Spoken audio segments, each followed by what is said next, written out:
Good evening from the Health Education campus of Case Western Reserve University and the Cleveland Clinic.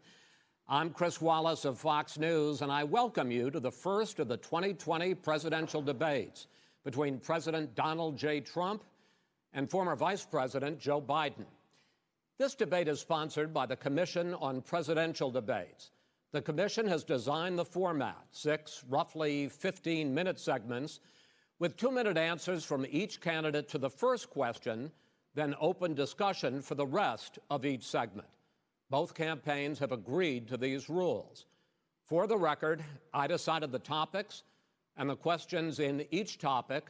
I can assure you, none of the questions has been shared with the commission or the two candidates. This debate is being conducted under health and safety protocols designed by the Cleveland Clinic, which is serving as the health security advisor to the commission for all 4 debates. As a precaution, both campaigns have agreed the candidates will not shake hands at the beginning of tonight's debate. The audience here in the hall has promised to remain silent. No cheers, no boos or other interruptions, so we, and more importantly you, can focus on what the candidates have to say. No noise except right now, as we welcome the Republican nominee, President Trump, and the Democratic nominee, Vice President Biden.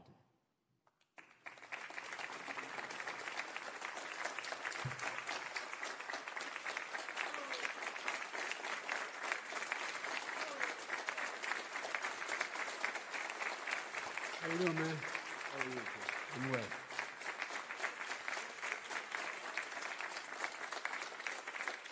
Gentlemen, a lot of people have been waiting for this night, so let's get going. Our first subject is the Supreme Court. President Trump, you nominated Amy Coney Barrett over the weekend to succeed the late Ruth Bader Ginsburg on the court. You say the Constitution is clear about your obligation and the Senate's to consider a nominee to the court.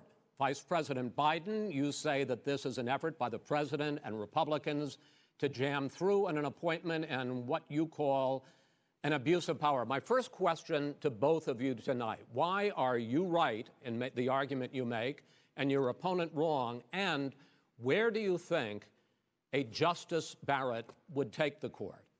President Trump, in this first segment, you go first, 2 minutes. Thank you very much, Chris. I will tell you very simply, we won the election. Elections have consequences. We have the Senate, we have the White House, and we have a phenomenal nominee, respected by all, top academic, good in every way, In fact, some of her biggest endorsers are very liberal people from Notre Dame and other places. So I think she's going to be fantastic. We have plenty of time, even if we did it after the election itself. I have a lot of time after the election, as you know. So I think that she will be outstanding. She's going to be as good as anybody that has served on that court. We really feel that. We have a professor at Notre Dame, highly respected by all, said she's the single greatest student he's ever had. He's been a professor for a long time at a great school.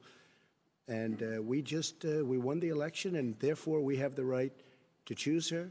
And very few people knowingly would say otherwise. And by the way, the Democrats, they wouldn't even think about not doing it. If they had, the only difference is they'd try and do it faster. There's no way they would give it up. They had Merrick Garland, but the problem is they didn't have the election, so they were stopped. And probably that would happen in reverse also. Definitely would happen in reverse. So we won the election, and we have the right to do it, Chris. President Trump, thank you. Same question to you, Vice President Biden. You have 2 minutes. Well, first of all, thank you for doing this, and looking forward to this, Mr. President. Thank you, Joe. The American people have a right to have a say in who the Supreme Court nominee is. And that say occurs when they vote for United States senators and when they vote for the President of the United States. They're not going to get that chance now because we're in the middle of an election already. The election has already started. Tens of thousands of people have already voted. And so the thing that should happen is we should wait. We should wait and see what the outcome of this election is, because that's the only way the American people get to express their view is by who they elect as president and who they elect as vice president. Now, what's at stake here is the president's made it clear he wants to get rid of the Affordable Care Act. He's been running on that. He ran on that, and he's been governing on that. He's in the Supreme Court right now trying to get rid of the Affordable Care Act, which will strip 20 million people from having insurance, health insurance now, if it goes into court. And the justice, and I have nothing, I'm not opposed to the justice. She seems like a very fine person. But she's written before she went on the bench, which is her right, that she thinks that the Affordable Care Act is not constitutional. The other thing that's on the court, and if it's struck down, what happens? Women's rights are fundamentally changed. Once again, a woman could be pay more money because she has a pre-existing condition of pregnancy. They were able to charge a woman more for the same exact procedure a man gets. And that ended when we, in fact, passed the Affordable Care Act. And there's 100 million people who have pre-existing conditions, and they'll be taken away as well. Those pre-existing conditions, the insurance companies are going to love this. And so it's just not appropriate to do this before this election. If he wins the election and the Senate is Democrat or Republican, then he goes forward. If not, we should wait until February. All right. There aren't 100 million people with pre-existing conditions. As far as the say is concerned, the people already had their say. Okay, Justice Ginsburg said very powerfully, very strongly, at some point 10 years ago or so, she said a president and the Senate is elected for a period of time, but a president's elected for 4 years. We're not elected for 3 years. I'm not elected for 3 years. So we have the Senate, we have a president. He's elected to the next during election. that period of time, we have an opening. I'm not elected for 3 years. I'm elected for 4 years. And the 100 million people, Joe, the 100 million people is totally wrong. I don't know where you got that number. The bigger problem that you have is that you're going to extinguish 180 million people with their private health care that they're very happy with. That's simply not true. Well, you're certainly going to socialist. You're going to socialist medicine. We're now into, gentlemen, we're now into open discussion. Open discussion. Open discussion. Yes, I agree. Go ahead, Vice President. Number White. one, he knows that what I proposed. What I proposed is that we expand Obamacare and we increase it. We do not wipe any. And one of the big debates we had with 23 of my colleagues trying to win the nomination that I won were saying that Biden wanted to allow people to have private insurance still. They can. They do. They will under my proposal. It's not what you've said, But and it's not what your party has said. That is simply your party a lie. doesn't say it. Your party wants to go socialist medicine. My party is and me. socialist right healthcare. now, I am and the they're going to Democratic dominate Party. you, Joe. You know that. I am the Democratic Party right now. The platform of the Not according Democratic to Party Harris. is what I, in fact, approved of. What I approved of. Now, here's the deal. The deal is that it's going to wipe out pre-existing conditions. And by the way, the 200,000 people that have died on his watch, how many of those have survived? Well, there's 7 million people that contracted COVID. What does it mean for them going forward if you strike down the Affordable Care Act? Joe, you've had 308,000 military people dying because you couldn't provide them proper health care in the military. So don't tell me about this. I'm happy to talk about this. And if you were here, Look, it wouldn't be the deal. 200, it would be 2 million people because you were very late on the draw. You didn't want me to ban China, which was heavily infected. You didn't want me to ban All right, gentlemen, Europe, which was heavily Mr. President, You would have been much later, Joe. Mr. President, much later. Mr. President. You're talking about 2 million people. You're not Mr. President, as a moderator, we are going to talk about COVID in the next segment, but go ahead. Let me finish. The point is that the president also is opposed to Roe v. Wade. That's on the ballot as well in the court. And so that's also at stake right now. And so the election is already You don't know it's begun. on the ballot. Why is it on the ballot? Because Why is it on the ballot? It's not on the ballot. It's on the ballot in the court. I don't think so. In the court. Well, there's nothing happening there. Donald, would you and just you don't be quiet know for a her minute? view on Roe v. Wade. You I don't know her view. Well, all right. Let's talk. We got a lot to unpack here, gentlemen. We got a lot of time. So on health care, and then we'll come back to Roe v. Wade. All right. Mr. President, the Supreme Court will hear a case a week after the election in which the Trump administration, along with 18 state attorneys general, are seeking to overturn Obamacare, to end Obamacare. You have spent the last... Because they want to give good health care. If I may ask my question, sir.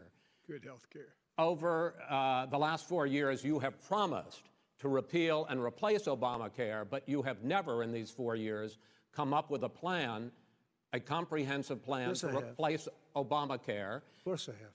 Well, I got rid of the individual mandate. I'm going to give you an opportunity. I got rid of the individual mandate, which was a big chunk of Obamacare. That is absolutely a big thing. That was the worst part of Obamacare. Sir, Chris, that was the worst part of Obama. Let me ask my question. Well, I'll ask Joe. The individual mandate was the most unpopular aspect of Obamacare. I got rid of it. I'd like you and we will protect people with President, I'm the moderator of this conditions. debate, and I would like you to let me ask my question, and then you can answer your question. Go ahead.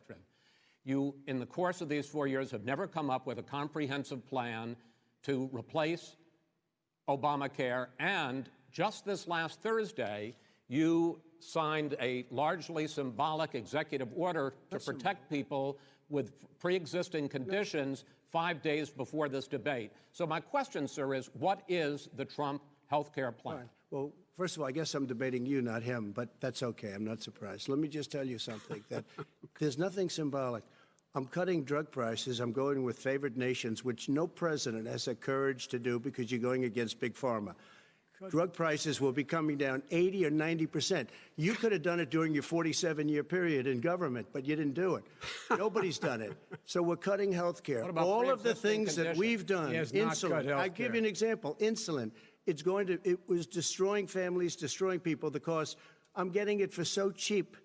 It's like water, you want to know the truth. So cheap. Take a look at all of the drugs what we're doing, prescription drug prices. We're going to allow our governors now to go to other countries to buy drugs because they pay just a tiny fraction. As I say, this is open discussion. No, let me ask you about, this is big stuff. Sir, you'll be happy. I'm about to pick up on one of your points to ask the Vice President, which is he points out that you would like to add a public option to Obamacare, and the argument that he makes and other Republicans make is that that is going to end private insurance. It is and not. Well, if I can ask you the question, it will not end. What your party says, by the way. It will end private insurance and create a government takeover of health care. It does not. It's only for those people who are so poor they qualify for Medicaid.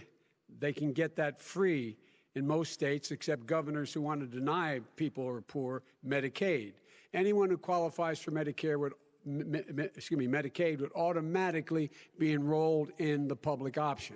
The vast majority of the American people would still not be in that option, number one. Joe, you agreed with Bernie Sanders, who's far left, on the manifesto, we call it, and that gives you socialized medicine. Look, hey, Are you saying I'm not you going to didn't listen agree? to him. The fact of the matter is, I beat Bernie Sanders. Not by much. I beat him a whole hell of a lot. I'm here standing facing you, old buddy. Pocahontas would have left 2 days early. You would have lost every primary. All he knows how to on do is Super Tuesday. You got look, very lucky. Here's the deal. I got very lucky. I'm going to get very lucky tonight as well. And tonight I'm going to make sure, because here's the deal. Here's the deal. The fact is that everything he's saying so far is simply a lie. I'm not here to call out his lies. Everybody knows he's a liar. But you I just agree. want to make sure. Joe, you're the liar. I want to make sure. Graduated last in your class, not first in your class. I want to make Mr. sure. Mr. President, can you let him finish, sir? No, he doesn't know how to do that. He has, You'd be surprised. You pick You'd be surprised. the Go ahead, wrong Joe. guy, the wrong night at Joe. the wrong time. Listen, you agreed with Here's the Bernie deal. Sanders to the The manifesto. whole idea. Let him. There is no manifesto, number Please one. let him speak, Mr. Number President. two. You just lost the left. Number two. You just lost the left. You agreed with Bernie Sanders on a plan folks, that's absolutely agreed folks, do you to, have and any under that idea plan, what you have this clown's socialized, doing? They call it Mr. Do you Medicare. have any do? Socialized medicine. Mr. Well, President. I tell you what, he is not for any help for people needing health care. Because he, in fact, already has cost 10 million people their health care that they had from their employers because of his recession. Number one. Number two, there are 20 million people getting health care through Obamacare now that he wants to take it away. He won't ever look you in the eye and say that's what he wants to do. Take it away. No, I want to give them better health care at a much lower price because by the way, Obamacare he doesn't is know no how. good. He doesn't know how I've to do already that. fixed it. He has never I've offered already a plan. fixed it to an extent. He has never done a as single you might thing. know, but probably don't. Gentlemen, you realize if you're both speaking at the same time, and it's too expensive. Let the president. Go ahead, sir. Obamacare is no good. We made it better, and I had a choice to make very early on. We took away the individual mandate. We guarantee pre-existing conditions, but took away the individual mandate. Listen, this is the way it is. And that destroyed They shouldn't even call it Obamacare. Then I had a choice to make. Do I let my people run it really well or badly? Yeah. If I run it badly, they'll probably blame him, but they'll blame me. But more importantly, I want to help people, okay? I said, you got to run it so well. And I just had a meeting with them. They said, the problem is no matter how well you run Obamacare, it's a disaster. It's too expensive, premiums are too high, and it doesn't work. So we do want to get rid of it. Chris, we want to get rid of it. I understand it, sir, but I have to give you roughly equal time. Please let the Vice President talk. Good. He has no plan for health care. Of course we do. He sends out wishful thinking. He has executive orders that have no power. He hasn't lowered drug costs for anybody. He's been promising a health care plan since he got elected. He has none, like almost everything else he talks about. He does not have a plan. He doesn't have a plan. And the fact is, this man doesn't know what he's talking about. All right. I have one final question for you, sure. Mr. Vice President. If Senate Republicans, we were talking originally about the Supreme Court here, if Senate Republicans go ahead and confirm Justice Barrett, there has been talk about ending the filibuster or even packing the court, adding to the 9 justices there. You call this a distraction by the president, but in fact it wasn't brought up by the president. It was brought up by some of your Democratic colleagues in the Congress. So my question to you is, you have refused in the past to talk about it. Are you willing to tell the American people tonight whether or not you will support either ending the filibuster or packing the court? Whatever position I take on that, that'll become the issue. The issue is the American people should speak. You should go out and vote. You're in voting now. Vote and let your senators know how strongly you feel. Vote now. Are you going to pack the Make court? sure you, in fact, let people know you're a senator. Question. I'm not going to answer the question Why wouldn't you answer that because question? the question is radical left. Will you shut up, man? Listen, who is on your list, Joe? Who's on your list? Right. Gentlemen, I think this we've is ended so this. He's going to pack the court. We have not going to give a list. We have ended this segment. We're going to move on to the second segment. That was really a productive segment, wasn't it? Keep yapping, man. The people understand, Joe. They sure 47 years you've done nothing. They understand. All right. The second subject is COVID-19, which is an awfully serious subject, so let's try to be serious about it. We have had more than 7 million cases of coronavirus in the United States, and more than 200,000 people have died. Even